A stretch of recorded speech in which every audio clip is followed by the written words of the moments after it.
Most important ఈ idea conceive చేసిన VIP ఎల్యూఫామ్ కి అసలు మీరు ఎందుకు దిగారు ఇందులోకి? మేమేంటంటే మా మా యొక్క మేజర్ మిషన్ వచ్చేసి అంటే నేను డ్యూరింగ్ దిస్ గవర్నమెంట్ వాళ్ళు మాకు అప్రోచ్ అయినప్పుడు నేను చాలా ఎక్సర్సైజ్ చేశాను. I been to certain places also. I seen that రూరల్‌లో అసలు అంటే చాలామంది ఇంకా కూడా మనం ఏదో టెక్నాలజీ అని, అడ్వాన్స్‌మెంట్ అని, ఫ్యూచర్ అని మాట్లాడుతున్నాం గానీ when you go rural and of course in cities also some areas where ever economically weaker sections ఉన్న వాళ్ళ దగ్గర చూస్తే వారికి ఉండడానికి ఫస్ట్ ఆఫ్ ఆల్ ఒక ప్లేస్ అంటూ లేదు. Right. And the people who are residing in that rural villages also, they are residing since long time.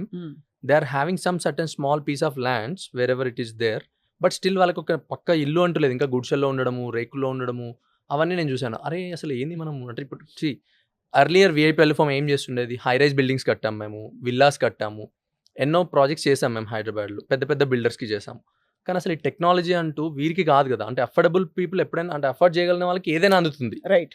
Afford చేయలేని వాళ్ళకే కదా టెక్నాలజీ కానీ, సొల్యూషన్స్ కానీ అన్ని బెనిఫిట్ పొందాలి అనుకొని మేము అనుకున్నాము. విఐపి ఎల్యూఫామ్ చాలా దృఢ సంకల్పంతో తీసుకున్న నిర్ణయం ఏంటంటే ఖచ్చితంగా ప్రతి ఒక్కరికి మనము ఒక పక్కా ఇంటిని గృహం నిర్మించడానికి మాత్రం మనం కాంట్రిబ్యూట్ చేయాలి.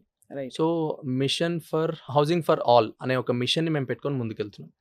బికాస్ ఈ ఇల్లు కట్టి చూడు, పెళ్లి చేసి చూడు, తెలంగాణలో తీసుకోండి, ఎక్కడైనా తీసుకోండి, these are the 2 major challenges people will feel for a life time. అంతే కదా. సో పెళ్లిని మనం అందరికి చేయలేము, అది పర్సనల్ లైఫ్స్ అవుతాయి.